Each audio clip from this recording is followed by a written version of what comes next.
낙원교회 성도 여러분, 오늘 비대면으로 예배해야 하는 시간 가운데 마음과 뜻과 정성을 다하여 예배할 수 있도록 그 어떤 예배보다도 집중력을 발휘하여 예배드릴 수 있도록 기도로 예배를 준비해 주세요. 믿음의 가족들을 위해서도 함께 기도해 주세요. 홀로 예배하기 힘든 지체들과 연약한 성도들이 결코 하나님과 멀어지지 않도록, 영적으로 방황하지 않도록 이 시간 함께 기도합니다. 샬롬, 샬롬, 샬롬, 샬롬, 샬롬, 샬롬. 내니 두려워 말아라. 나의 아들, 나의 딸아, 안심하라. 샬롬, 샬롬, 샬롬, 샬롬, 샬롬, 샬롬. 나의 평안을 주노라. 세상과는 다른 평안, 두려워 말라. 샬롬,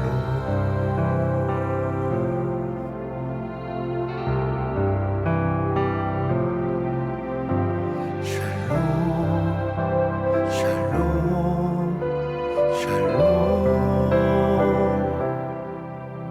샬롬, 샬롬, 샬롬. 내니 두려워 말아라. 나의 사랑, 나의 이스라엘,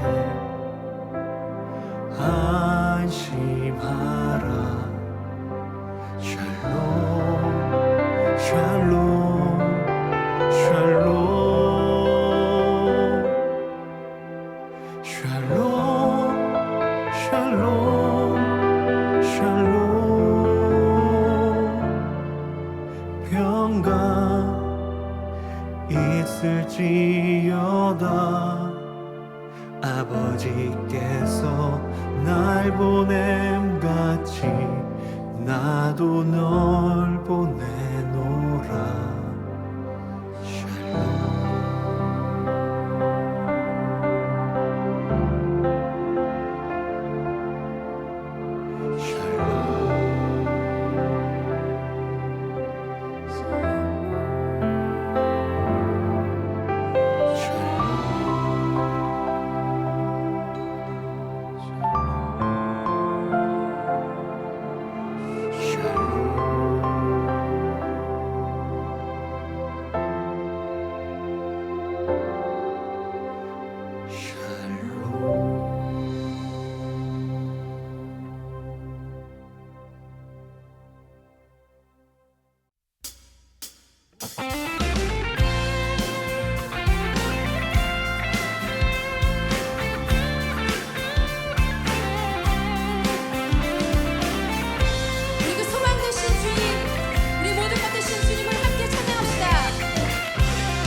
존귀하신 주님의 이름을 높여드립시다.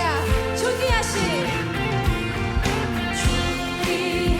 주의 이름 우리 기쁨 되도다. 주의 품에 안길 때에 기뻐 찬송 부르리. 한 번 더 존귀하신 주의 이름 우리 기쁨 되도다. 주의 품에 안길 때 기뻐서 찬송 부를 것입니다.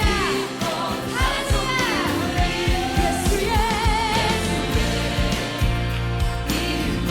세상에 소망이여.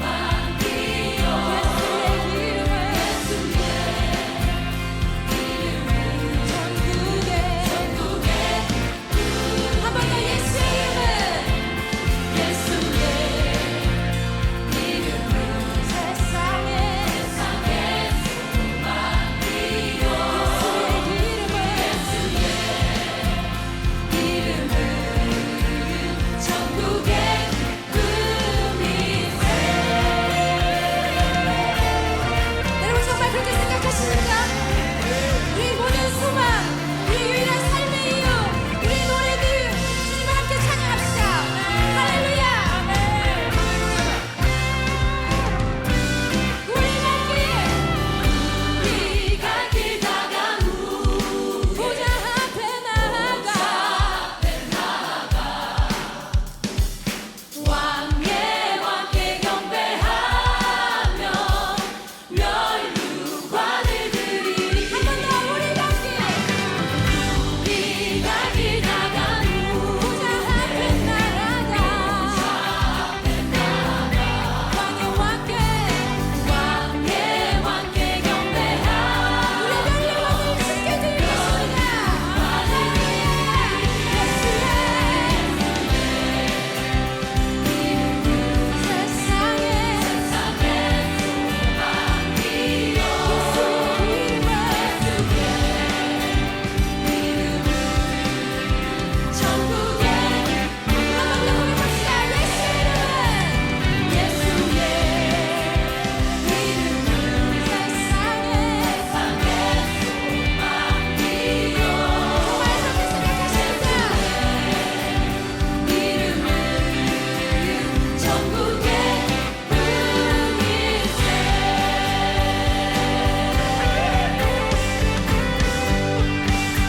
우리 열방에 살아계신 주님을 찬양합시다. 예수 열방의 소망, 예수 우리의 위로자, 주는 온 땅에 영원한 소망. 주님 어둠 속에 빛이 되십니다. 예수 아멘. 어둠 속에 빛 예수 변함없는 지 어떤 상황에도 주는 온 땅에 빛이 되시네. 우리 위에 주 드시고 다시 사신 생명의 주 우리 위에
주님의 능력이 나의 삶을 다스리고 새롭게 하네. 자유하네. 죄와 사망으로부터 나의 삶은 변하구나. 충만하네.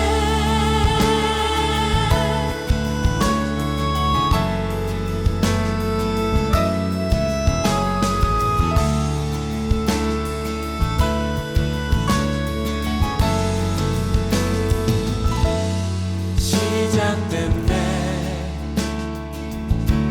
우리 주님의 능력이 나의 삶을 다스리고 새롭게 하네. 자유하네. 죄와 사망으로부터 나의 삶은 변하구나. 충만하네. 은혜로다. 주의 은혜 한량없는 주의 은혜. 은혜로다. 주의 은혜 변함없는 신실하신 주의 은혜.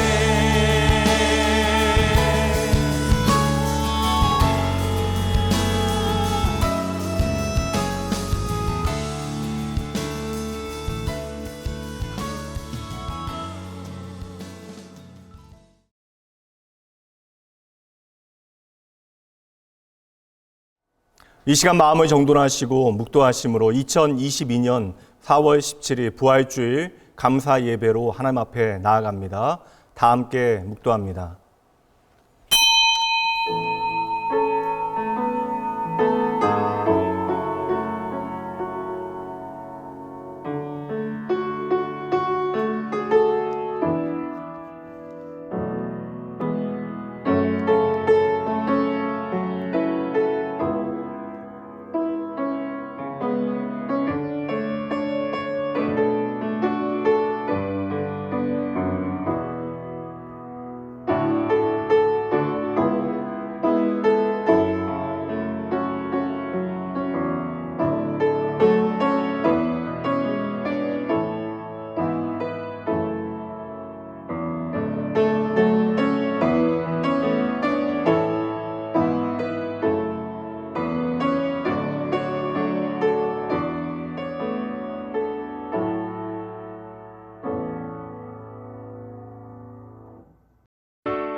소리 높여서 주 찬양하여라.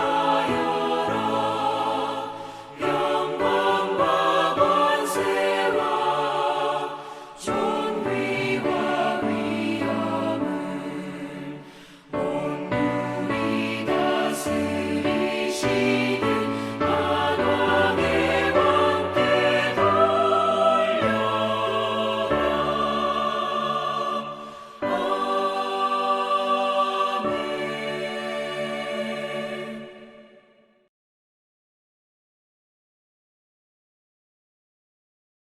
하나님께서 그를 사망의 고통에서 풀어 살리셨으니 우리 주 예수 그리스도로 말미암아 우리에게 승리를 주시는 하나님께 감사하노니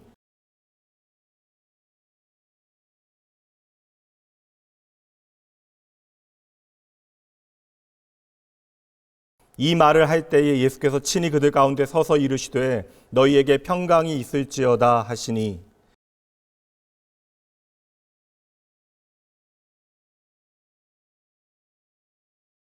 예수께서 이르시되 어찌하여 두려워하며 어찌하여 마음에 의심이 일어나느냐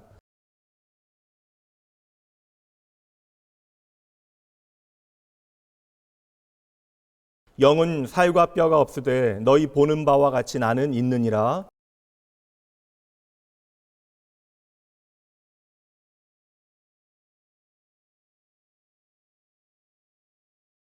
예수께서 이르시되 나는 부활이요 생명이니 나를 믿는 자는 죽어도 살겠고 무릇 살아서 나를 믿는 자는 영원히 죽지 아니하리니 이것을 내가 믿느냐.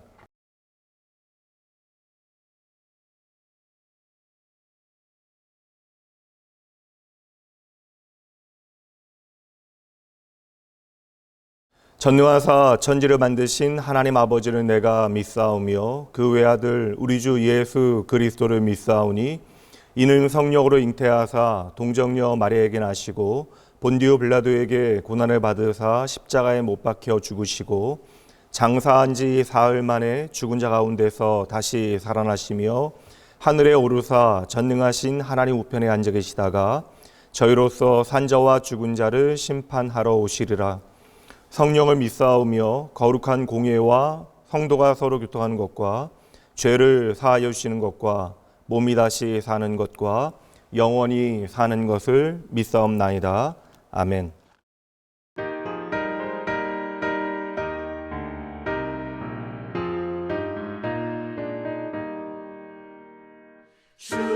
주님께 영광 다시 사신 주 사망 권세 모두 이기시었네.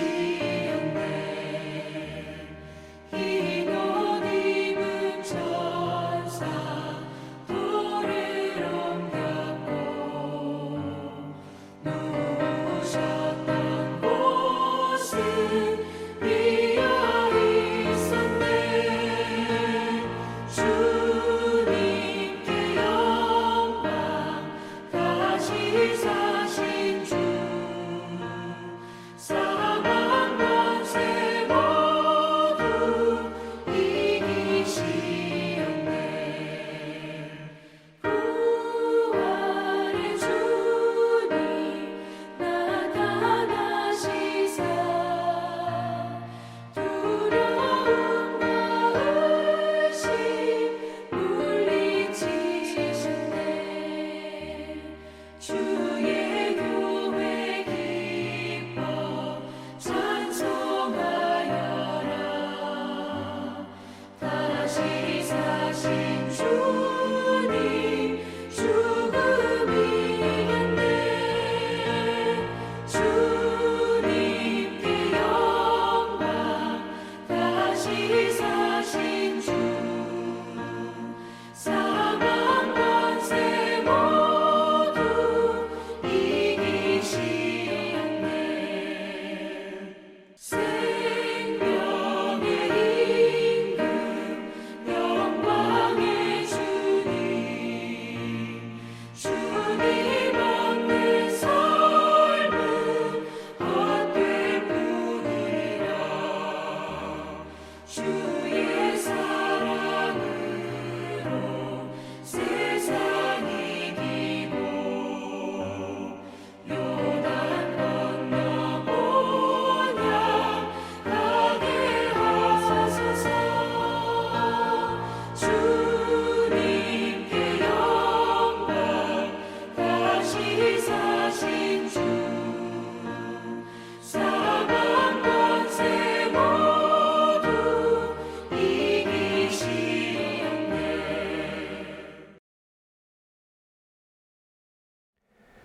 고마우신 하나님 아버지 감사합니다. 기쁨으로 하나님 아버지께 나아왔습니다.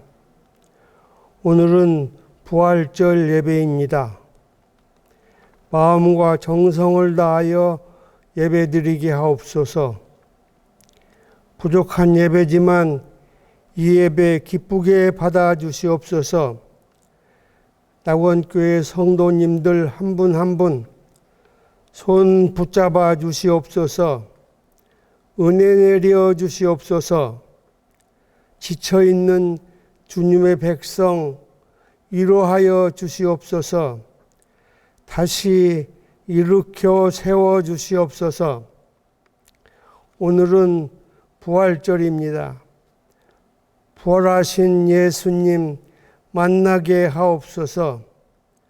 부활하신 예수님의 능력으로 새 사람이 되게 하옵소서. 눈앞의 현실, 보이는 세상만 바라보는 우물 안의 개구리에서 벗어나게 하옵소서. 눈앞의 현실, 보이는 세상은 거센 비바람, 폭풍이 불어도 저 멀리 구름 너머에는 햇빛이 비치고 거친 바다 및 깊은 바다는 잔잔함을 볼 수 있게 하옵소서. 부활하신 예수님의 능력으로 믿음의 눈, 영적 눈, 말씀의 눈이 날로 밝아지게 하옵소서. 겉사람은 낡아지나 속사람은 날로 새로워지고 강인하게 하여 주시옵소서. 코로나 재앙은 계속되고 있지만 내일을 알지 못하고 갈 바를 알지 못하지만 부활하신 예수님 손 굳게 잡고 강하고 담대하게 하옵소서. 영적 전쟁은 계속이다. 두려워하지 말라. 일어나라. 전진 또 전진이다. 내 힘이 아닌 예수님의 힘으로, 내 능력이 아닌 예수님의 능력으로 고난과 역경의 바람이 세게 불면 불수록 더 높이, 더 멀리 날아가게 하옵소서. 낙원교회 창립 41주년 기념 예배를 드렸습니다.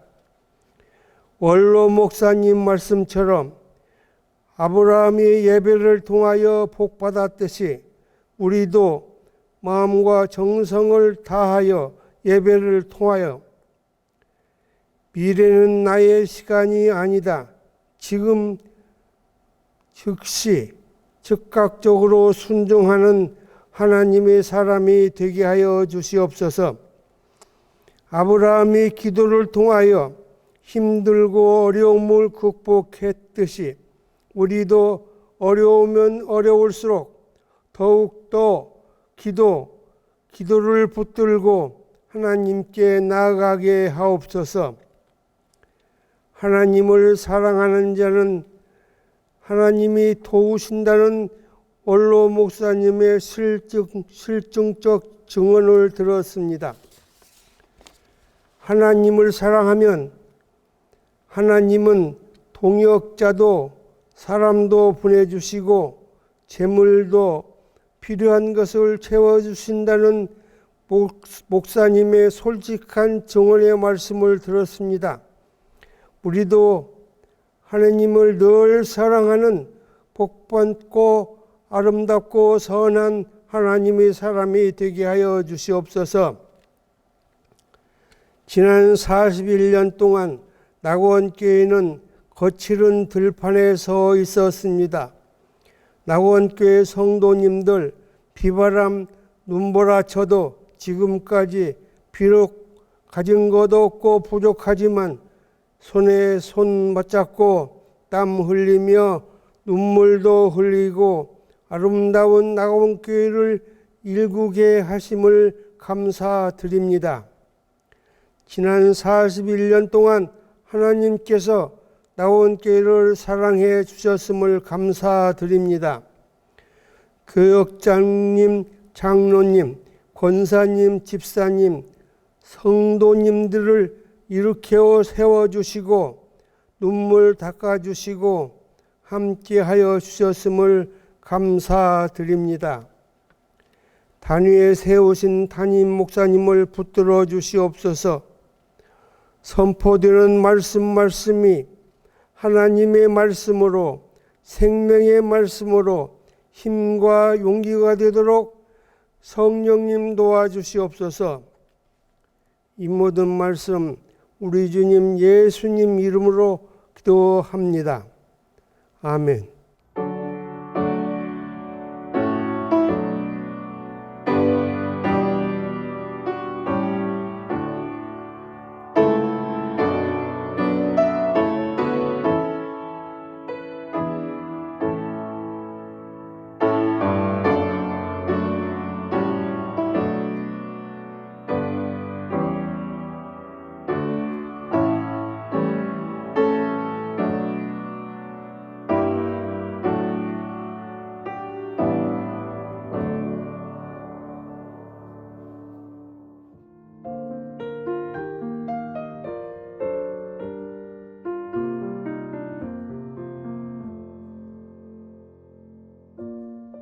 2022년 4월 셋째 주 부활주일 낙원교회 교회 소식입니다.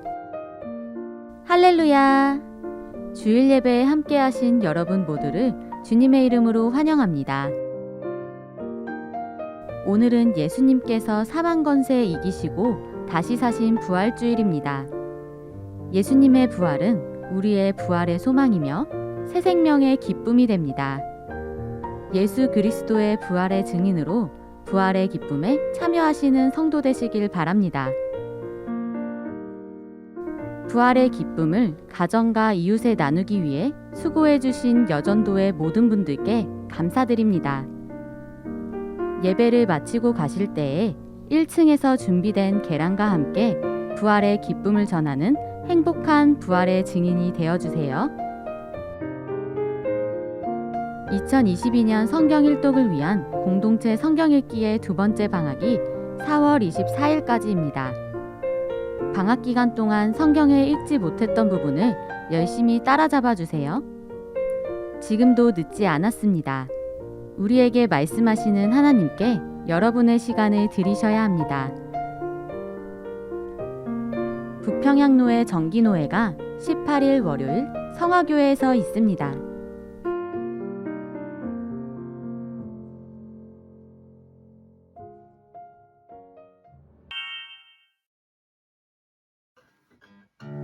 언니, 나 옷 5박스나 나왔어. 5박스 나왔어? 아우. 잠깐만. 언니 기타 팔려고? 언니 기타리스트의 꿈은 적은 거야? 한 3번 해봤는데 내 길이 아니더라고. 아멘. 낙원 프리마켓에 내놓으려고 샀었나 봐. 아멘. 아니 근데 언니 신청은 했어? 아, 링크로 온 신청서도 있는데 나 여기 1층에 종이 신청서 비치되어 있길래 거기다가 신청해서 넣었어. 신청하는 거 완전 쉽네. 그럼 내가 사진 찍어줄게. 아, 상품 등록해야지. 그치? 좀 미안한데 언니가 등록되는 게 아니라 기타가 등록되는 거야. 아, 이쁘게 잘 찍어줘.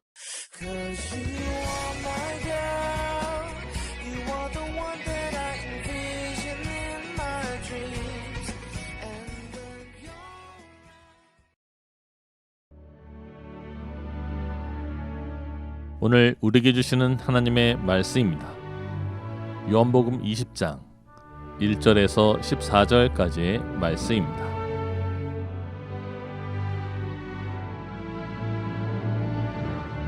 안식 후 첫날 일찍이 아직 어두울 때에 막달라 마리아가 무덤에 와서 돌이 무덤에서 옮겨진 것을 보고 시몬 베드로와 예수께서 사랑하시던 그 다른 제자에게 달려가서 말하되 사람들이 주님을 무덤에서 가져다가 어디 두었는지 우리가 알지 못하겠다 하니 베드로와 그 다른 제자가 나가서 무덤으로 갈새 둘이 같이 다름질하더니 그 다른 제자가 베드로보다 더 빨리 달려가서 먼저 무덤에 이르러 구부려 세마포 놓인 것을 보았으나 들어가지는 아니하였더니 시몬 베드로는 따라와서 무덤에 들어가 보니 세마포가 놓였고 또 머리를 썼던 수건은 세마포와 함께 놓이지 않고 딴 곳에 샀던 대로 놓여 있더라. 그때에야 무덤에 먼저 갔던 그 다른 제자도 들어가 보고 믿더라. 그들은 성경에 그가 죽은 자 가운데서 다시 살아나야 하리라 하신 말씀을 아직 알지 못하더라. 이에 두 제자가 자기들의 집으로 돌아가니라. 마리아는 무덤 밖에 서서 울고 있더니 울면서 구부려 무덤 안을 들여다보니 흰옷 입은 두 천사가 예수의 시체에 놓였던 곳에 하나는 머리편에 하나는 발편에 앉았더라. 천사들이 이르되 여자여 어찌하여 우느냐 이르되 사람들이 내 주님을 옮겨다가 어디 두었는지 내가 알지 못함이니이다. 이 말을 하고 뒤로 돌이켜 예수께서 서 계신 것을 보았으나 예수이신 줄은 알지 못하더라.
세상 죄지고 죽음의 길 가신 거룩한 예수님이 우리 죄를 대속하시려 고난의 십자가를 지시고 죽으셨습니다.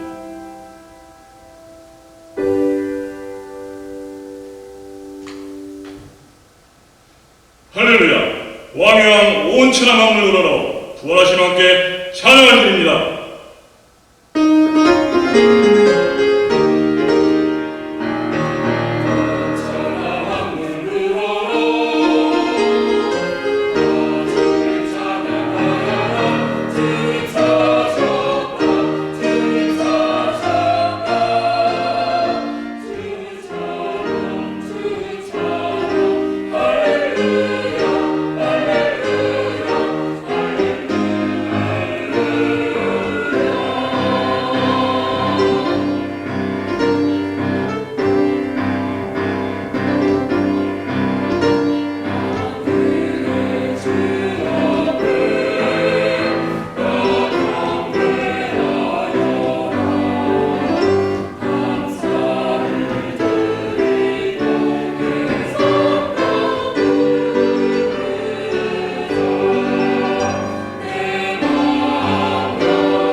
할렐루야, 주님께서 다시 사셨습니다. 오늘은 부활주일입니다.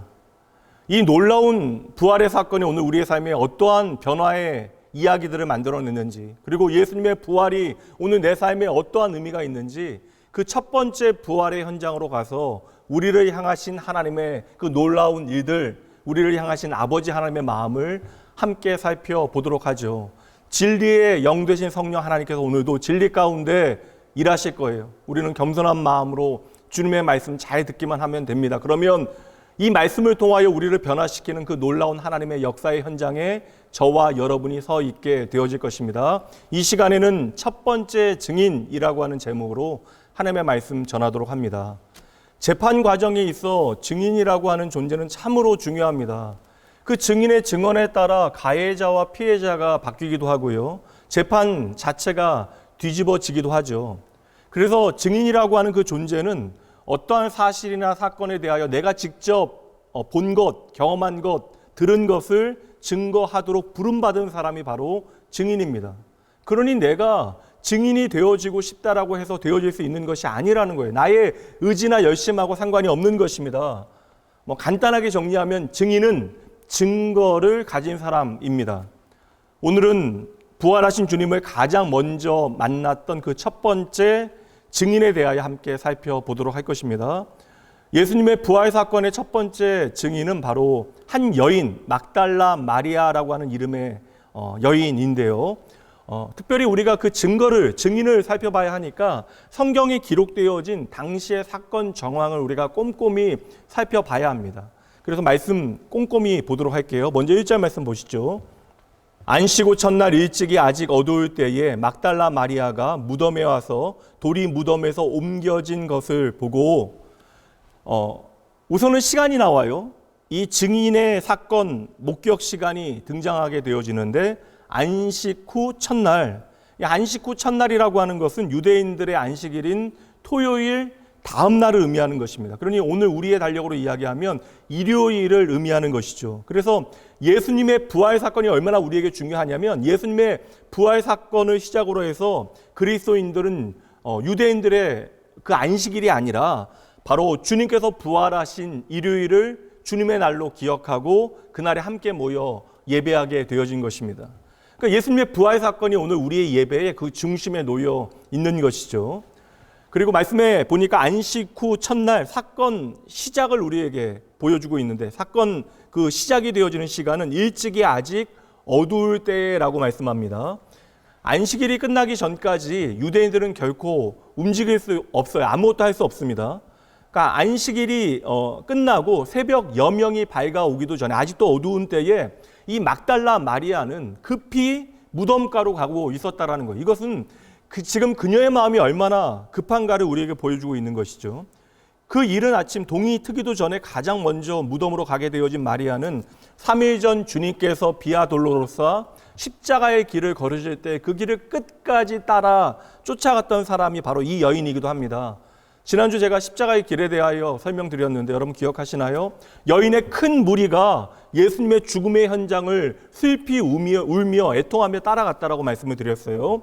바로 그 여인의 무리 가운데 이 막달라 마리아가 함께 있었던 것입니다. 막상 여러분, 내가 예수님을 위하여 생명을 버리겠다, 예수님을 가장 사랑한다, 내가 앞서 따르겠다 이렇게 호언장담하던 제자들, 심지어 예수님을 위하여 내 생명도 아낌없이 내어놓겠다라고 다짐하던 제자들은 이미 여러분 처음 겟세마네 동산에서 다 도망가 버렸어요. 그래서 예수님의 그 마지막 죽음의 현장에는 제자들은 다 사라져버리고 이 여인들만 끝까지 주님을 따라갔던 것이죠. 생각해 보세요, 여러분. 어려울 때, 좋을 때가 아니라 어려울 때 친구가 진짜 좋은 친구가 되어지는 것입니다. 믿음도 마찬가지예요. 믿음은 모두가 말하는 위기의 순간에 증명되어지는 것입니다. 지금 주님께서 인생의 가장 어려운 순간, 위기 가운데 있을 때 그 주님 곁에 누가 남아 있어요?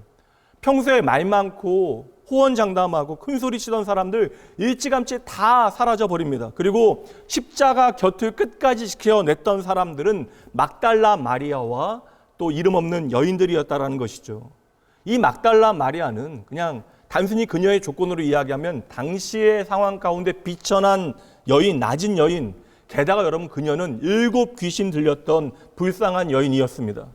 그렇게 비참한 인생이었던 그녀가 예수님을 만나게 되어지고 하나님의 은혜로 말미암아 정상적인 삶으로 돌아오게 되어진 거예요. 이제 자신의 삶을 살아낼 수 있는 기회가 주어진 것입니다. 그럼에도 불구하고 내게 주어진 주님의 은혜가 너무나 감사해서 주님을 떠나지 못하는 거예요.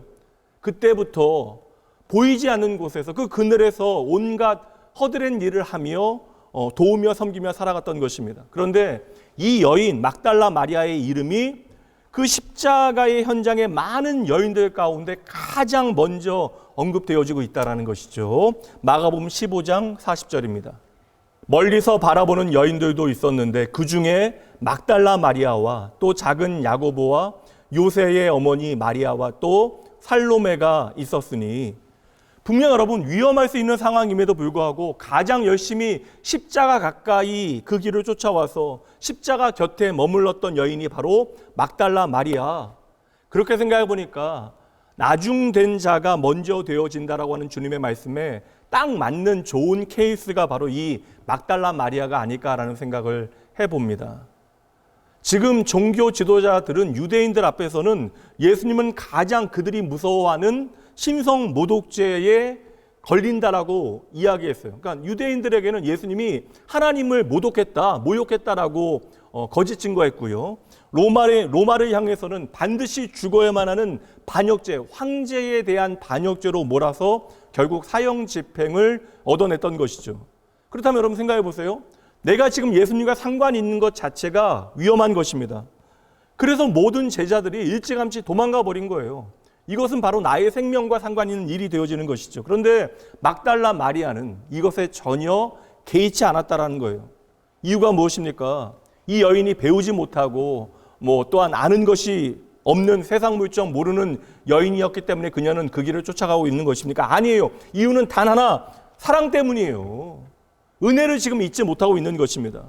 주님을 진실로 사랑하기에, 주님으로부터 받은 그 은혜가 너무나 감사하기에 내가 주님 때문에 받는 불이익에 대해서 전혀 생각지 못하고 있는 것입니다. 여러분, 하나님께서 이런 사람 축복하지 아니하시고 어떤 사람 축복하시겠습니까? 막달라 마리아는 그래서 부활의 현장 가운데 가장 중요한 사람이 되어집니다. 십자가의 길을 끝까지 같이 걸었던 사람, 그리고 이 부활의 아침에 제일 먼저 그 주님을 향하여 달려왔던 여인이 바로 이 여인이었던 것이죠. 그 결과가 무엇입니까? 성경이 이 위대한 사건, 부활의 사건의 첫 증인이 바로 이 여인이었다라고 우리에게 오늘도 증언하고 있는 것이죠. 훗날 교회 역사 가운데 사람들은 그녀를 사도 중에 사도라고 별명을 붙여주면서, 사실 여인이 사람으로도 인정받지 못했던 그 시대에 사도 중에 사도로 막달라 마리아를 높였고요. 그녀의 생명을 건 그 헌신을 칭찬하며 믿음의 본으로 삼았습니다. 성도 여러분, 오늘 우리의 위치가 낮고 우리에게 주어진 것이 적고 사람들이 나를 인정해 주지 않는 거 뭐 그렇게 중요하겠습니까? 진정한 여러분 믿음이 무엇이에요? 끝까지 주님 포기하지 않는 거예요. 주님과 함께 그 믿음의 길을 걸어내는 것입니다. 이것이 우리가 주님께 드릴 수 있는 최고의 헌신이 되어지는 것이죠. 우리가 이처럼 오늘도 주님과 끝까지 함께 하겠다라고 하는 진짜 헌신이 우리에게 있다면 하나님께서는 반드시 저와 여러분의 이름을 높여 주실 것입니다. 이제 이어지는 2절 말씀 보시죠. 시몬 베드로와 예수께서 사랑하시던 그 다른 제자에게 달려가서 말하되 사람들이 주님을 무덤에서 가져다가 어디 두었는지 우리가 알지 못하겠다 하니, 여기서 우리가라고 이야기하는 것을 봐서는 지금 그 부활의 첫 증인으로 성경은 막달라 마리아를 이야기하고 있지만 지금 다른 여인들도 함께하고 있었다라는 것이에요. 마가복음의 말씀에 보면 야고보의 어머니 마리아와 살로메라고 하는 두 여인이 막달라 마리아와 함께 갔다라고 되어 있고요. 그런데 그들은 지금 부활하신 주님을 기대하면서 그 무덤으로 가고 있는 것이 아니라 누가복음에 보면 준비한 향품을 가지고 무덤에 갔다라고 이야기해요. 다시 말하면 향품이라고 하는 것은 시신을 수습하기 위하여 준비한 장례 물품이 되어집니다. 그러니까 그들의 생각에는 예수님께서 십자가에 저주의 나무에 달려 죽으셨고 안식일 전에 예수님의 시신을 묻어야 하니까 아리마대 요셉이 급한 상황 가운데 제대로 시신을 수습하지 아니하고 대충 장례를 끝냈을 거라고 그녀들은 판단한 것 같아요. 그래서 안식일이 끝나자마자 예수님의 시신을 정성스럽게 수습하기 위해서 준비되어진 향품을 가지고, 향유를 가지고 지금 무덤을 향하여 달려가고 있는 것이죠. 그런데 가보니까, 무덤가에 급히 가보니까 무덤에서 돌이 옮겨져 있는 것을 그녀들이 눈으로 보게 되어진 것입니다. 통상 유대인들의 그 무덤이라고 하는 것은 우리가 생각하는 뭐 양지 바른 묘, 그러한 자리를 보는 것과 다릅니다. 사진 여러분 보시는 바와 같이 바위에 구멍을 뚫어서 굴과 같이 만든 공간에 시신을 눕히게 되어지고, 그 앞에 커다란 돌문으로 그 무덤의 그 입구를 막아서 만드는 것이 유대인들의 무덤입니다. 그래서 마가복음에 보면 여인들이 그 새벽에 무덤을 향하여 가면서 걱정을 하게 되죠. 걱정하면서 갑니다. 16장 3절이요. 서로 말하되 누가 우리를 위하여 무덤 문에서 돌을 굴려 주리요 하더니, 그러니까 이 돌문이 무거우니까 여인들인 우리가 그 돌문을 도저히 옮길 수 없다라는 사실을 걱정하면서 지금 무덤을 향하여 가고 있었던 것이죠. 그럼에도 불구하고 이것저것 따지지 않아요. 주님에 대한 사랑 때문에 지금 주님을 향하여 달려오고 있는 것입니다. 우리 주님을 그냥 그렇게 떠나보낼 수는 없다라고 지금 막달라 마리아는 생각하고 있는 것이죠. 게다가 이 무덤 문이, 돌문이 무거운 것도 문제인데, 이 무덤 문에는 유대의 지금 로마의 인장이 붙어 있어요. 그러니까 돌문을 어찌어찌 옮긴다 할지라도 인장이 떨어지면 지금 큰일 나는 것입니다. 이 인장 자체가 로마의 권위가 되어지는 것이니까 마음대로 이 돌문을 옮기게 되어지면 이거 생명을 보장받지 못하는, 이거 무서운 문제가 일어나게 되어지는 것이죠. 함부로 손댈 수 없는 것입니다. 그런데 도착해 보니까 이런저런 걱정을 하면서 침통한 마음에 무덤을 향하여 걸어갔는데, 도착해 보니까 무덤 문이 활짝 열려 있는 거예요. 로마의 인장과는 전혀 상관없다는 듯이 돌이 옮겨져 있는 것이죠. 그러니까 여인들이 당연히 얼마나 놀랐겠어요. 근데 그 순간 주님께서 부활하셨다는 사실을 그녀들은 깨닫지 못해요. 그래서 무덤 문이 열려 있다라고 하는 사실, 그 안에 시신이 없다라는 사실을 확인하고 나서 그녀들은 다시 제자들을 향하여 급히 달려가게 되어지는 것입니다. 그리고 말해요. 큰일 났습니다. 누군가 무덤 문을 열고 주님의 시신을 가지고 왔습니다. 그 말씀을 보니까 주님을 그토록 사랑했건만 그녀들은 지금 누군가가 지금 주님의 시신을 훔쳐갔다라고, 도둑질해 갔다라고 생각하는 것이죠. 이게 두려움이라고 하는 것이, 우리의 마음이 참으로 이게 어려운 것이, 무서운 것이, 어느새 그녀들은 주님을 사랑하지만 이제 주님의 죽음으로 모든 것이 끝났다라고 하는 체념과 절망 가운데 주님께서 수차례 예언하셨던 부활에 대한 사실을 잊고 있는 거예요. 부활에 대한 말씀을 놓치고 있는 것입니다. 성도 여러분, 이렇게 보니까 결코 우리의 육신의 눈으로는, 우리가 세상의 가치로는 이 부활을 이해할 수 없다라는 것이 참입니다. 그래서 그녀는 문이 열려 있는 것을 보고 놀랐고, 돌문이 옮겨져 있는 것을 보고 놀랐고, 들어가 봐서 주님의 시신이 없는 것을 보고 더 놀라게 되어집니다. 근데 이것은 부활의 사건을 보고 놀라고 있는 것이 아니라 주님의 시신을 누가 훔쳐갔다라고 생각해서 놀라게 되어진 것이죠. 그래서 3절 말씀 보세요. 그렇게 제자들에게 말을 전하게 되어지자 3절 말씀에 보면 베드로와 그 다른 제자가 나가서 무덤으로 갈새, 누가복음에 보면 이 여인의 이야기를 모든 제자들이 다 들어요. 함께 모여있는 제자들이 그녀의 이야기를 듣게 되어지지만 지금 무덤을 향하여 달려가고 있는 사람 누구밖에 없어요? 베드로와 요한밖에 없었던 것이죠. 다른 제자들은 왜 이 놀라운 소식을 들었지만 가만히 있습니까? 이제 체념한 거예요. 끝났다라는 것입니다. 이미 주님께서 죽으셨기에 설사 그 시신을 누가 가져갔다 한들 아무 상관이 없다라고 더 이상 신경을 쓰지 않고 있는 것이죠.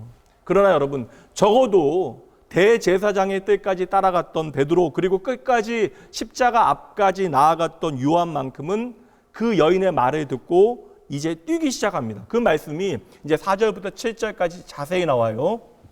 둘이 같이 다름질하더니 그 다른 제자가 베드로보다 더 빨리 달려가서 먼저 무덤에 이르러 구부려 세마포 놓인 것을 보았으나 들어가지는 아니하였더니 시몬 베드로는 따라와서 무덤에 들어가 보니 세마포가 놓였고 또 머리에 쌌던 수건은 세마포와 함께 놓이지 않고 딴 곳에 쌌던 대로 놓여 있더라.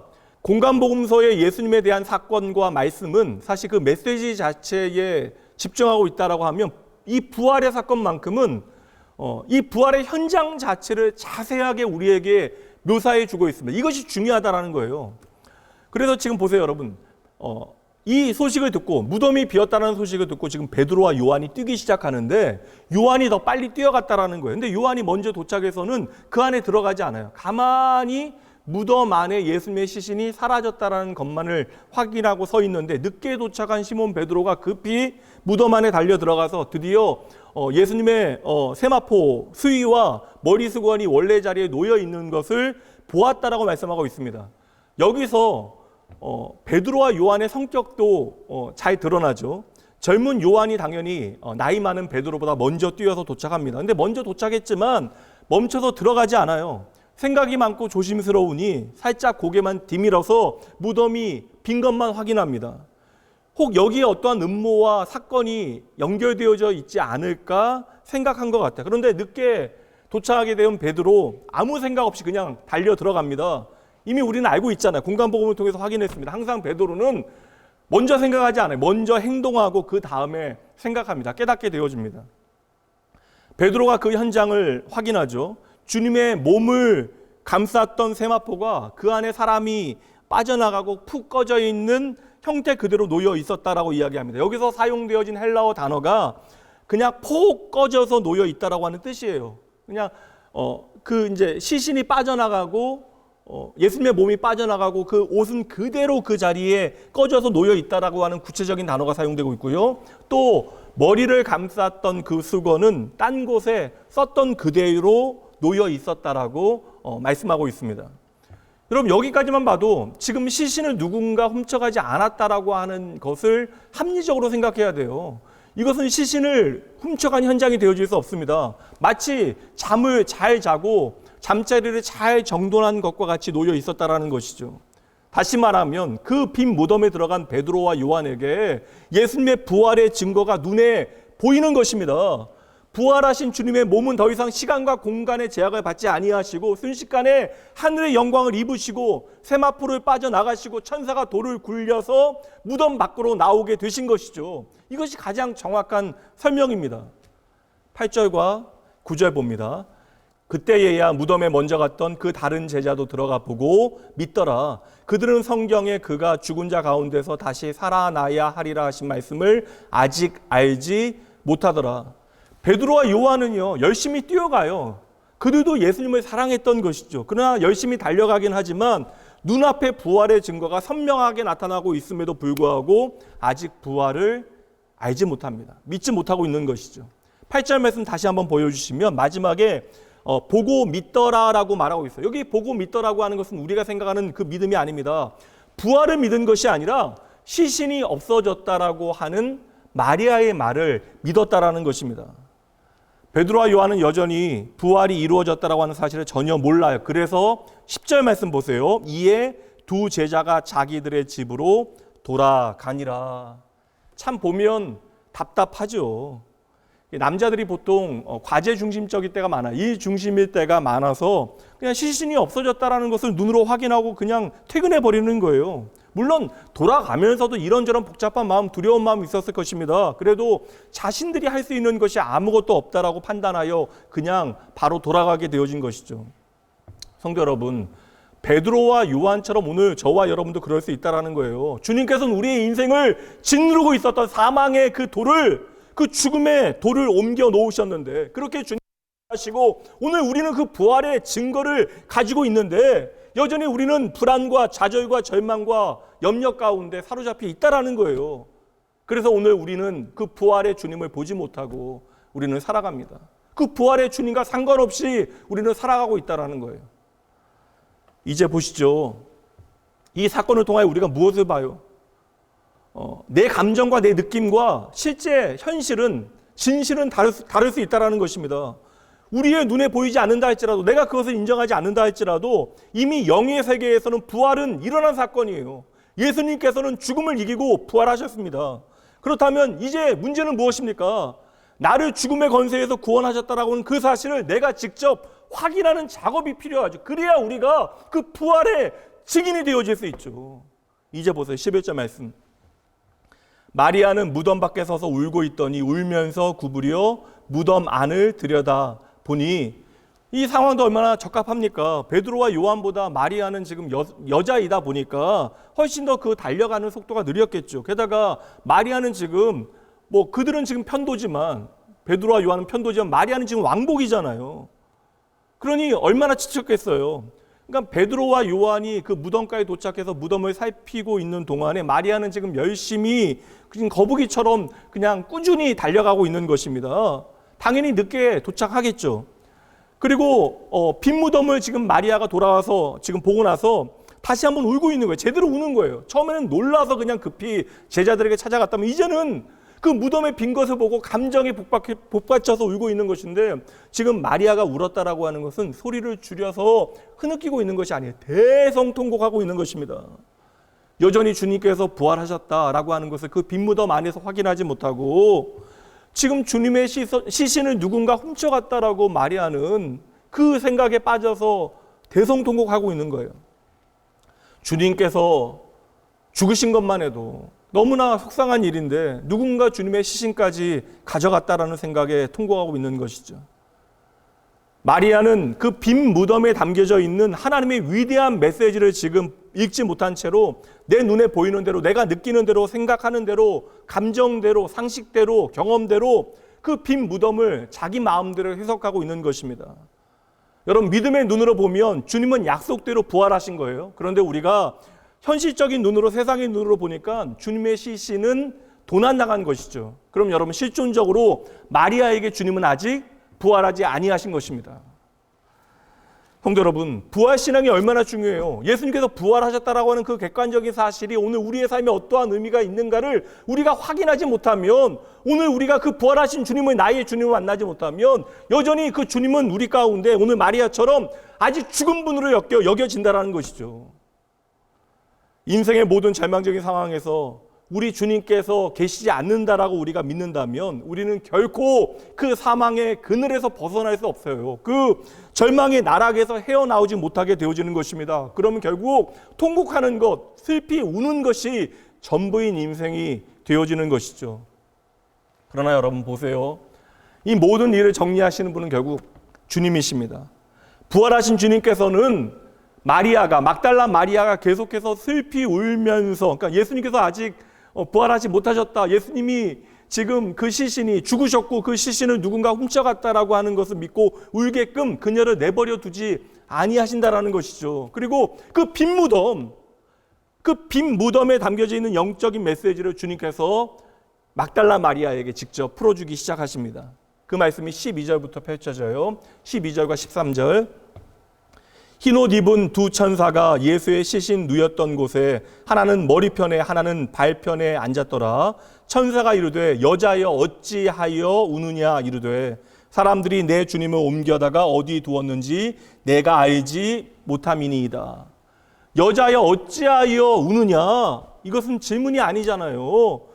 울 필요가 없는데 왜 울고 있느냐라고 하는 반문입니다. 그러니까 울 필요가 없다라고 하는 선언이 되어지는 거예요.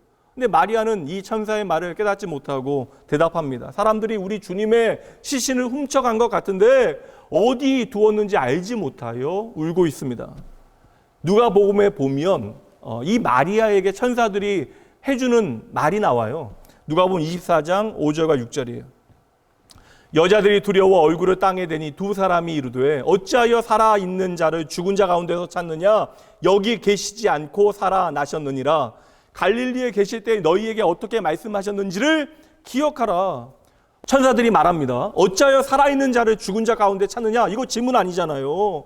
어떻게 부활의 증거가 되어지는 빈 무덤을 도리어 세상적으로 너희들 해석하고 있느냐라고 하는, 어찌 보면 안타까운 그런 책망이 되어질 수 있는 것입니다. 주님께서 살아계실 때에 갈릴리에서 그렇게 이 부활의 사건에 대하여 말씀해 주셨는데 왜 그 사건을 기억하는 자가 한 명도 없냐라는 것이죠. 너희는 기억하라, 너는 기억하라. 지금 주님의 부활에 대하여 그 약속의 말씀을 기억하는 사람이 단 한 명도 아무도 없었다라는 거예요. 실제적으로 마가복음에 보면 예수님이 이제 당신의 순환과 죽으심에 대해서 예언하는 장면과 함께 예수님의 부활에 대하여 말씀하시는 것이 3번이나 나옵니다.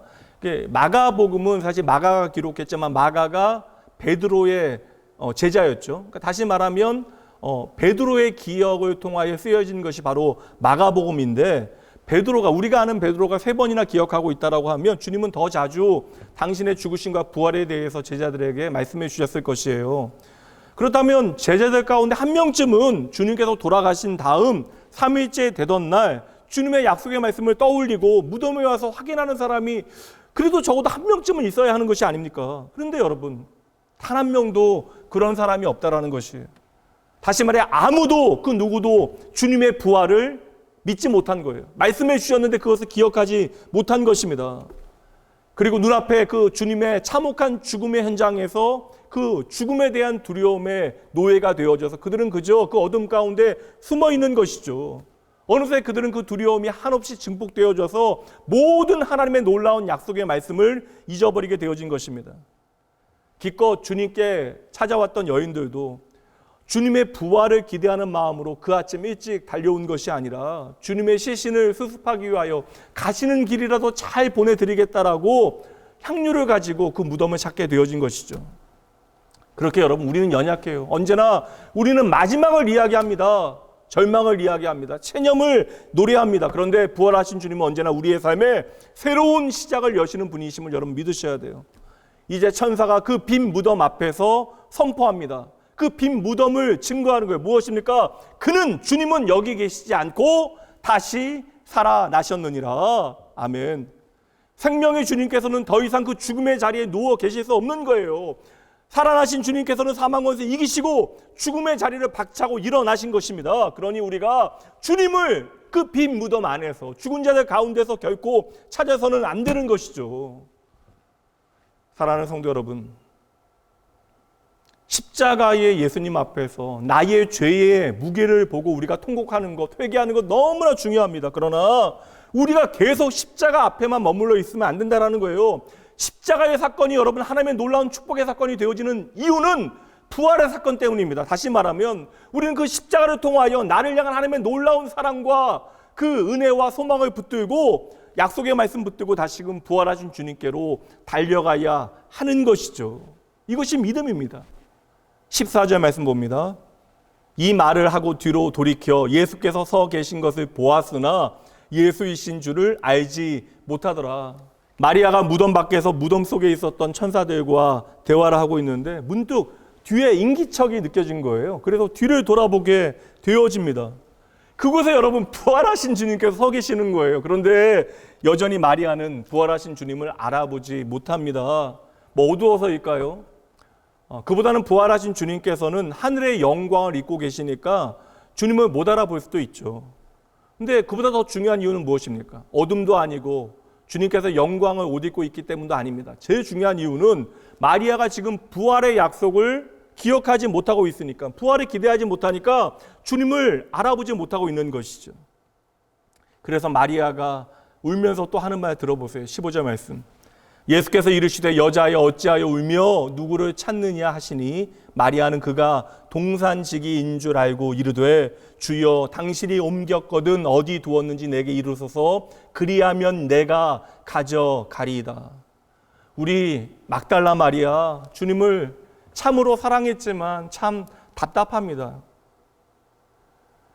말씀 기억하지 못하면 그래요, 여러분. 약속 기억하지 못하면 그렇습니다. 우리가 주님을 사랑하지만 그 사랑하는 방법이 주님이 원하시지 않는 방법일 수도 있다는 거예요. 지금 부활하신 주님과 눈이 마주치고 있는데 주님의 음성을 듣고도 주님을 그저 동산 관리인, 동산지기 정도로만 생각하고 있었던 것이죠. 그리하여 그 주님을 향하여, 다시 사신 부활하신 주님을 향하여 뭐라고 이야기합니까? 제발 시신이 어디 있는 줄 안다면 우리에게 말해달라. 내가 그 시신을 직접 수습하겠다.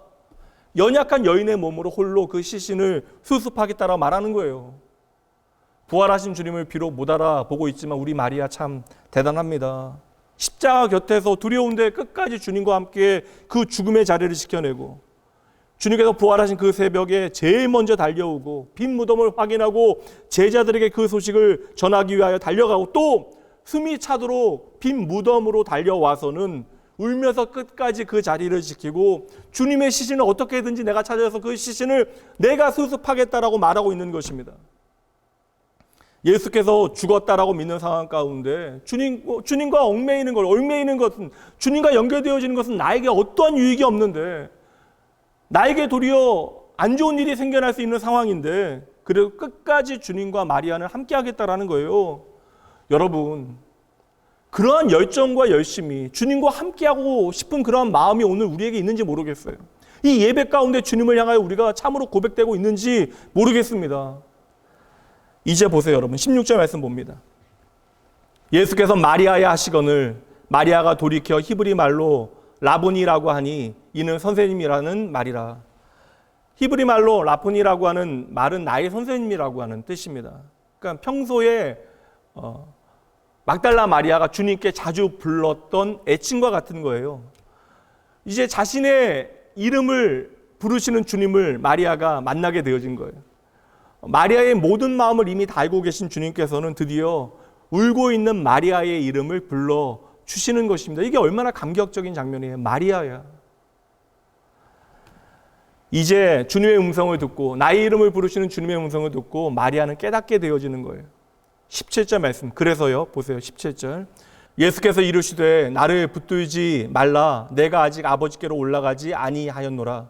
너는 내 형제들에게 가서 이르되 내가 내 아버지 곧 너희 아버지 내 하나님 곧 너희 하나님께로 올라간다 하라 하시니.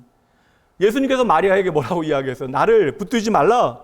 이것은 단지 터치의 개념이 아닙니다. 나는 이제 부활한 거룩한 몸이니 네가 손대서는 안 돼. 이런 의미 아니에요. 의심하는 도마에게 찾아가셔서 예수님의 손과 옆구리를 그 상처를 만져보게 하신 분이 예수님이십니다. 지금 이거 나를 붙들지 말라라는 것은요, 말 그대로예요. 지금 마리아가 얼마나 주님을 붙들고 늘어졌겠어요. 그러니 이 말씀은 그냥 말 그대로 너무 끌어당기지 마라, 너무나 잡아당기지 말라라는 의미일 거예요. 지금 주님의 음성을 듣고 예수님께서 부활하셨다는 사실을 깨닫게 되어져요. 그래서 마리아는 주체 못하는 그러한 기쁨으로 흥분해서 주님께 달려가서 주님의 옷자락을 지금 막 붙잡고 늘어진 것입니다. 충분히 그럴만 하잖아요. 마리아는 생각한 것입니다. 이제 주님께서 부활하셨어요. 우리가 이제 예전으로 돌아갈 수 있습니다. 다시 갈릴리로 가서 주님과 참으로 행복하고 아름다운 시간을 우리가 보낼 수 있다라고 마리아는 생각했을 거예요. 그러나 여러분, 주님의 부활은 나사로의 부활과는 전혀 다른 것입니다. 주님께서는 지금 십자가 이전으로 돌아가신 것이 아니에요. 이제 부활하신 주님은 하늘의 영광을 입고 계십니다. 하나님으로 지금 이 자리에 계신 거예요. 이제 예수님께서는 곧 승천하시어 하늘의 영광에 참여하게 되실 것이고 저와 여러분을 위하여 놀라운 일들을 행하게 되시는 것이죠. 그러나 여전히 지금의 마리아는 그것을 이해하지 못해요. 그래서 예수님께서 예전과 같이 우리와 함께 하실 것을 기대하면서 너무나 기뻐서 주님을 붙잡고 있는 것입니다. 주님께서 마리아에게 말씀하십니다. 내가 아직 아버지께로 올라가지 아니하였느니라. 이제 주님께서 곧 승천하시게 되시겠지만 예수님께서는 부활하신 다음에 40일의 많은 시간을 제자들과 함께 보내십니다. 이제 승천하시어 하나님의 나라를 위하여 그 나라의 백성 되어진 저와 여러분을 위하여 크고 아름다운 처소를 예비하실 거예요. 하나님의 나라를 완성하실 것입니다. 부활하신 주님께서는 마리아와 제자들을 떠나보내신 후에 떠나신 다음에, 그러니까 제자들을 떠나신 다음에 약속하신 성령을 보내주시고 이제 예수의 사람들은 그 성령을 받게 되어지고 부활하신 주님의 증인이 되어 땅끝까지 달려가게 되어질 거예요. 부활하신 주님은 팔레스틴이라고 하는 작은 땅에 매이시는 분이 아니십니다. 열방을 하나님께로 돌아오게 인도하시고 온 천하 만민의 경배와 찬양을 받으시는 분이시에요. 이제 주님은 내가 홀로 붙들고 독점할 수 있는 분이 아니라 나 혼자만의 주님으로 붙들고 있는 것이 아니라 온 유대와 사마리아와 땅끝 해 뜨는 데부터 해 지는 데까지 모든 백성 모든 방언 할 것 없이 셀 수 없이 수많은 사람들의 인생 오고 가는 인생들의 구원자가 되어 주실 것입니다. 그러니까 주님의 부활은 단지 십자가 이전으로 돌아가는 사건이 아니라 이제 막달라 마리아는 생각하지도 못했던 놀라운 일들을 행하시는 것을 보게 하실 거예요. 상상도 못하는 새로운 시대를 부활하신 주님은 여시는 것입니다. 이제 율법의 시대에서 은혜의 시대로 성령의 시대로 주의 몸된 교회를 이 땅 가운데 세워 가실 거예요. 그리고 그 교회를 통하여 오늘도 문 영혼을 하나님께서는 친히 구원해 내시고 계시는 것이죠. 이것이 바로 주님의 부활의 의미가 되어지는 것입니다. 여러분 보세요. 그 엄청난 영적 히스토리의 그 영적 역사의 터닝 포인트, 그 역사의 가장 중요한 터닝 포인트에 지금 부활하신 주님과 함께 누가 서 있어요? 이 막달라 마리아가 함께 서 있는 것입니다. 이 얼마나 여러분 엄청난 사건이에요. 주님께서 마리아에게 하시는 말씀, 그 의미를 여러분 아시겠습니까? 무엇입니까? 내가 너로 하여금 부활의 첫 번째 증인이 되게 하겠다. 십자가 앞에서 그리고 빈 무덤에서 울고 있었던 마리아, 이제 여러분 그 십자가의 의미를 붙들고 부활의 신앙으로 가야 한다라는 거예요. 내가 주님을 그저 사랑한다라고 하는 그 감정이 아니라 부활하신 주님과 이제는 전혀 새로운 삶을 마리아는 살아내야 하는 것입니다. 다시 말해서 이제 부활하신 주님을 만났다면 다르게 살아야 돼요. 제대로 하나님을 믿어야 할 때입니다. 성도 여러분, 오늘 저와 여러분도 그래야 돼요. 그래서 여러분 오늘 그 부활의 현장을 성경은 마리아를 통하여 베드로와 요한을 통하여 자세하게 우리에게 보여주고 있는 것입니다. 십자가에서 나를 구원하신 주님을 만나고 나의 죄를 깨닫고 하나님 앞에 회개하고 예수 그리스도의 십자가를 통하여 내가 하나님의 의로움을 덧입게 되어지고 하나님의 백성 되어지고 하나님의 자녀가 되어져서 하나님을 예배하는 백성이 되어졌을 때, 우리가 그렇게 부활의 신앙으로 나아가게 되어질 때 우리는 주님을 대하는 우리의 삶의 방식이 바뀌어져야 한다는 거예요. 삶의 방향이 바뀌어야 되는 것입니다. 내 삶의 가치가 달라져야 하는 것입니다. 능력과 사명이 달라질 수밖에 없다는 거예요. 다시 말하면 부활하신 주님 만나면 제대로 정신 차리게 되어진다는 거예요. 오늘 마리아가 부활의 주님을 만나니까 정신 차리게 되어지잖아요. 이 순간으로부터 전혀 다른 삶을 살아가게 되어집니다. 부활의 증인으로서의 일을 감당하게 되어져요. 그 말씀이 바로 이어져요. 18절 말씀. 막달라 마리아가 가서 제자들에게 내가 주를 보았다 하고 또 주께서 자기에게 이렇게 말씀하셨다 이르니라. 마리아가 지금 다시 숨이 차게 달리기 시작하는 것입니다. 다시 제자들에게 달려가서 닫힌 문을 박차고 들어가서 이전과는 전혀 다른 이야기, 부활하신 주님을 내가 만난 이야기를 지금 기쁨으로 전하고 있는 거예요. 처음 여러분 제자들을 만나러 갔을 때에는 누가 주님의 시신을 가지고 갔다 훔쳐갔다 울면서 두려워하며 말하고 있는데 이제는 전혀 다른 소식, 큰 기쁨의 소식을 전하기 위하여 그녀가 달려가고 있는 것이죠. 28장 마태복음 28장 8절입니다. 그 여자들이 무서움과 큰 기쁨으로 빨리 무덤을 떠나 제자들에게 알리려고 다름질할세. 이 두 번째 달리고 있는 현장을 여러분 한번 생각해 보세요. 육체적으로 여러분 왕복 달리기를 두 번이나 하고 있는 것입니다. 전보다 훨씬 더 에너지가 소진되어졌을 터인데 지금 더 빠르게 달려가는 거예요. 그것도 기쁨으로, 큰 기쁨으로 달려갑니다. 만약에 여러분 우리가 카메라를 가지고 달려가는 마리아, 막달라 마리아의 얼굴을 클로즈업하면 기쁨의 눈물을 흘리고 있는 것을 보게 되어질 것입니다. 힘들지만 환히 웃으며 숨을 헐떡거리며 지금 달려가고 있는 여러분 마리아의 얼굴을 한번 그려보세요. 그럴 수밖에 없습니다. 이것은 너무나 당연해요. 왜요? 부활하신 주님을 만났으니까요. 그렇다면 이제 그 카메라를 옮겨서 여러분의 얼굴을 비춰보시죠. 오늘 부활의 주님을 만난 그 기쁨과 감격이 여러분들에게 있으십니까? 부활의 주님을 만나게 되어지면 여러분 육신적인 피곤도 다 사라지게 되어지는 거예요. 우리의 마음도 더 이상 염려할 필요 없습니다. 두려워할 필요 없어요. 그래서 마리아는 주님을 만난 다음에 단거리 육상 선수처럼 달려가기 시작하는 것이죠. 무덤으로 올 때에는 그냥 비통하고 슬픈 마음으로 축 처져서 걸어왔는데 이제는 100m 스프린터와 같이 지금 그 부활의 소식을 전하기 위하여, 증언하기 위하여 달려가고 있는 것입니다. 성도 여러분, 부활하신 주님을 우리가 만나게 되어지면 빈 무덤은 이제 이전과는 전혀 다른 의미를 갖게 되어지는 것이에요. 그저 빈 무덤만 보고 있는 것이 아니라 부활하신 주님을 참으로 만나고 체험하는 귀한 역사가 이 자리에 있는 여러분 모두에게 있기를 주님의 이름으로 축복합니다. 여러분 마찬가지예요. 우리가 부활하신 주님 참으로 만나게 되어지면 우리의 지친 어깨가 펴지게 되어지고 우리의 무릎에 힘이 들어오고 우리의 눈에 생기가 돌기 시작하는 거예요. 여러분 우리는 우리의 힘으로 우리의 인생을 살아가는 것이 아닙니다. 우리는 적어도 부활하신 주님께 나의 생명이 있다는 사실을 믿는 사람들, 그러므로 우리는 우리의 힘으로, 자기 힘으로 사명을 감당하지 않아요. 부활하신 주님의 힘으로 이 모든 일들을 감당합니다. 이제 그 부활하신 주님께서 우리 안에 함께 하신다고요. 그래서 우리는 거룩한 성전이 되어지는 것입니다. 그러니 여러분 예배 잘 들으셔야 돼요. 성도 여러분, 당장 내 삶이 팍팍하죠.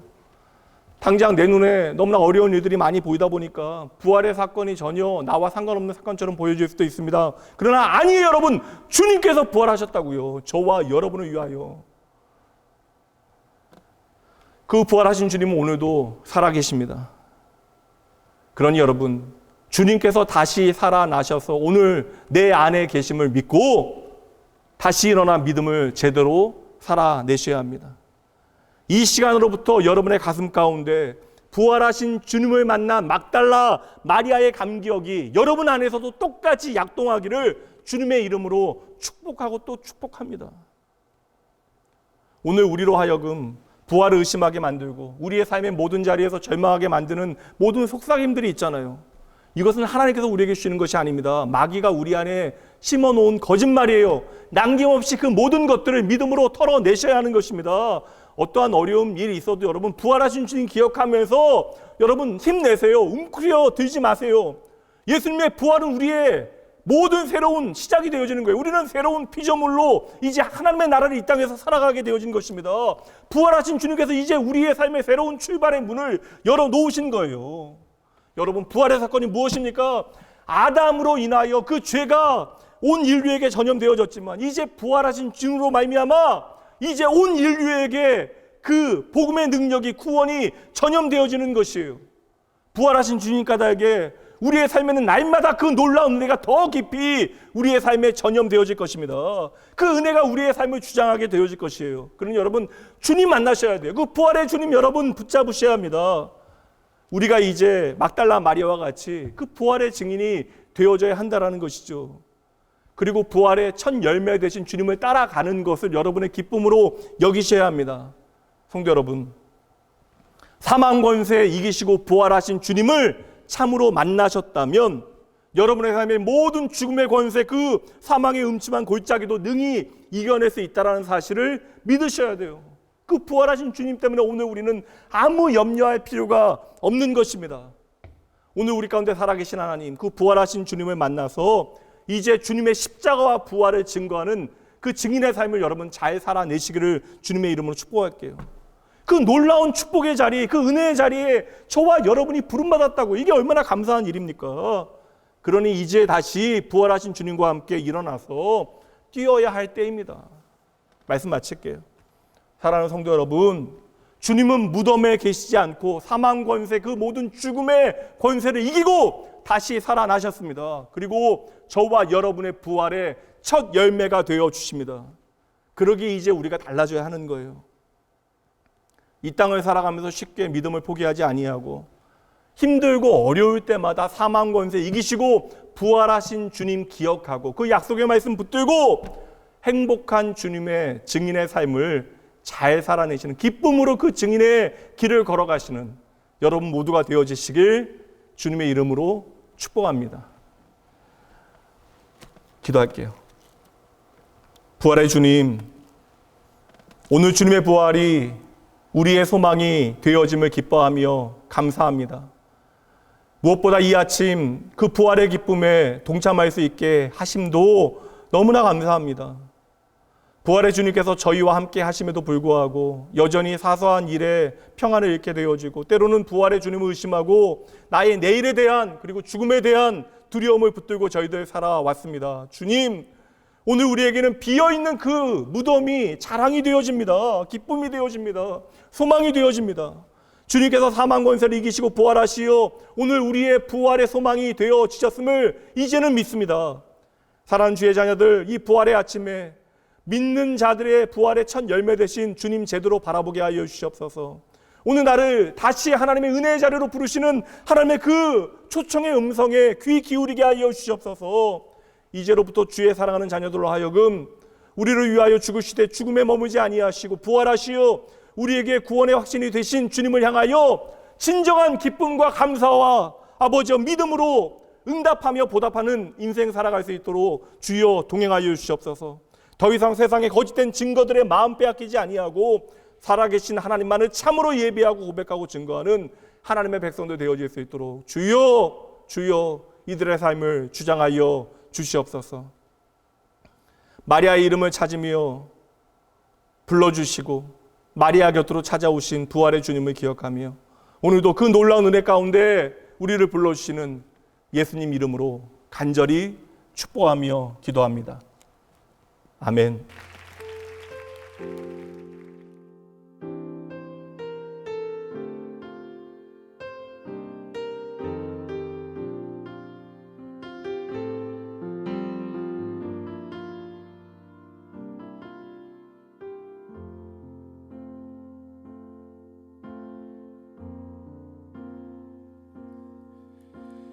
아버지 사랑 내가 노래해 아버지 은혜 내가 노래해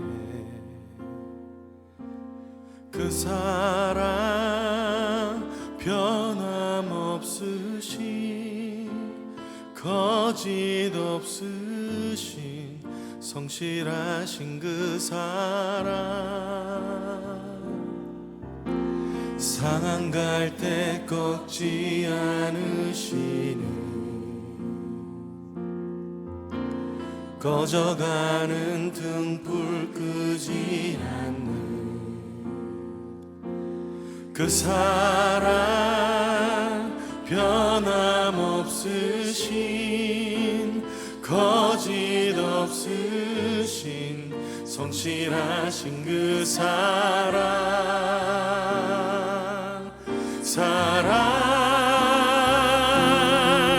그 사랑 날 위해 죽으신 날 위해 다시 사신 예수 그리스도 다시 오실 그 사랑 죽음도 생명도 천사도 하늘의 어떤 권세도 끊을 수 없는 영원한 그 사랑 예수. 아버지 그 사랑을 다시 한번 찬양하길 원합니다. 아버지 사랑 내가 노래해 아버지 은혜 내가 노래해 그 사랑 변함없으신 거짓 없으신 성실하신 그 사랑 상한 갈 때 꺾지 않으시는 꺼져가는 등불 끄지 않는 그 사랑 변함없으신 거짓 없으신 성실하신 그 사랑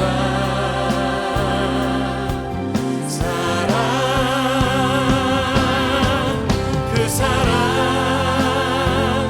날 위해 죽으신 날 위해 다시 사신 예수 그리스도 다시 오실 그 사랑 죽음도 생명도 천사도 하늘의 어떤 권세도 끊을 수 없는 영원한 그 사랑 그 사랑 그 사랑 날 위해 죽으신 날 위해 다시 사신 예수 그리스도 다시 오실 그 사랑 죽음도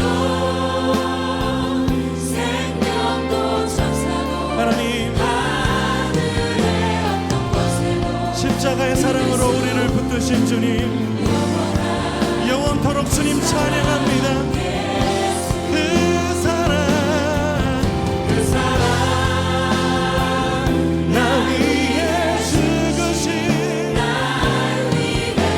다시 사신 예수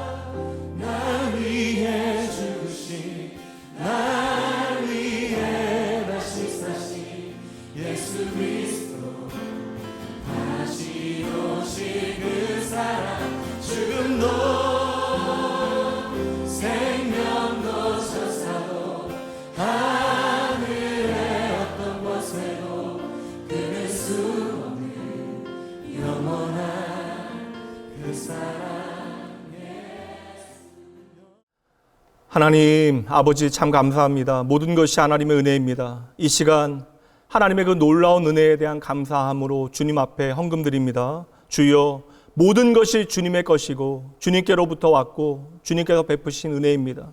이 시간 진정한 삶의 고백이 이 헌금에 담겨지게 하시고 사랑하는 주의 자녀들의 삶에 이 주님을 향한 진정한 고백이 깊어지게 하시고 진하여질 수 있도록 일하여 주시옵소서. 간절한 마음으로 주님께 고백드린 귀한 백성들 축복하시되 모든 삶의 자리에서 하나님의 뜻을 발견하고 하나님을 따르는 지혜를 허락하여 주시옵소서. 주님의 거룩한 부르심의 믿음으로 응답하게 하시고 이들의 삶이 그리하여 이 세상 가운데 빛과 소금으로 물된 동산 축복의 통로 되게 하여 주시옵소서. 주여, 모든 곤고한 자들, 아파하는 자들, 회복이 절실한 이들의 그 모든 신음과 애통한 가운데 함께 하시어 그들의 소망과 위로가 되어 주시옵소서. 힘이 되어 주시옵소서. 그 곤고한 날에 나의 도움 되신 하나님을 참으로 만나 그들의 모든 문제에 주님께서 친히 해답이 되어 주시옵소서. 모든 감사, 영광 하나님께만 올려드리며 우리의 부활의 소망이 되어 주시는 살아계신 예수 그리스도 그 아름다운 이름으로 축복하며 간절히 기도합니다. 아멘.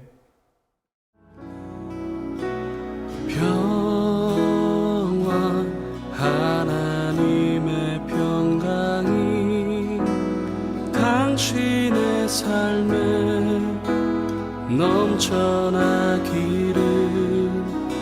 평화 하나님의 평강이 당신의 삶에 가득하기를 축복합니다.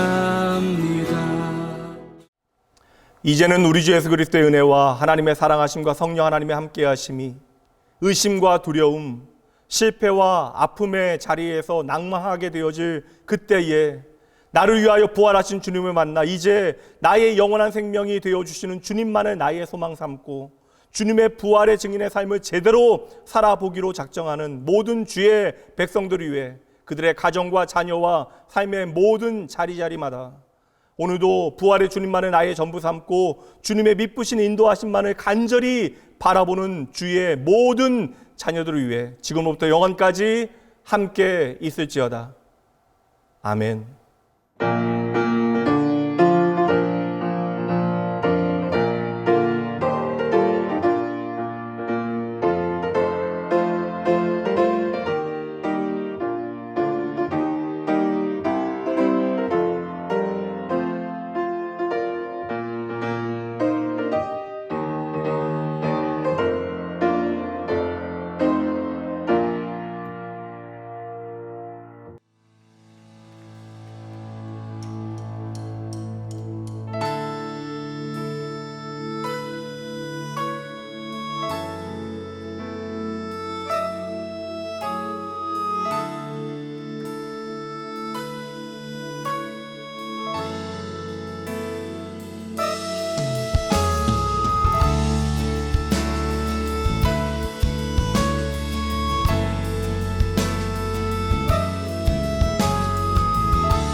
죄와 사망으로부터 나의 삶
주님의 능력이 나의 삶을 다스리고 새롭게 하네 자유하네 죄와 사망으로부터 나의 삶은 변하구나 충만하네 은혜로다 주의 은혜